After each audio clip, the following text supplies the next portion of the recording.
2.2 এরপরে 5 পয়েন্ট গাঁজা আপনি সেবা করতে পারবেন। আর আল্লাহ পাক রব্বুল আলামিন সূরা আর রহমানের মধ্যে বলে ফাবিআইয়া আলাই রাব্বুকুমা তুকাজ্জিমান, তুমি কোন নিয়ামতকে অস্বীকার করবা? গাঁজা আমার আপনার 14 গোষ্ঠীর বাপে কেউ বানায় নাই, এটা কে বানাইছে? আল্লাহ সৃষ্টি করছে, আল্লাহ সৃষ্টি করছে। এখন আমাদের কিছু পাগল আছে, এরা লিমিট খরচ করে ফেলে, যে কোনো জিনিস লিমিট খরচ করাই হারাম।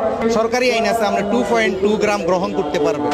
এখন আপনি যারা গাঁজা খায় এদেরকে আপনি মদকা দর্পণে দিতে পারেন, এদের কারণে আপনি মাজার ভাঙতে পারেন না।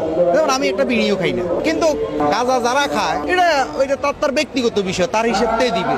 আল্লাহ সৃষ্টি করছে, যদি একবারে নিষিদ্ধই হইতো তাহলে আল্লাহ তো বন্ধ করে দিতে পারে। আল্লাহ এটা সৃষ্টি করে কেন? আল্লাহ এই বর্ডার দিয়া বিডিআর, আর্মি, এসএসএফ, এই গ্র্যান্ড বোমা হামলা সব কিছুর বেড়িবাঁধ পার করি এই গাঁজা কেন আমাদের কাছে পর্যন্ত পৌঁছে? নিশ্চয় এটা আল্লাহর কোনো ইশারা আছে। এটা তো আপনি আমার কোনো ক্ষমতা নাই, এটা আল্লাহর ক্ষমতা। এখান থেকে একটা নারী, যে সুন্দর নারী, যে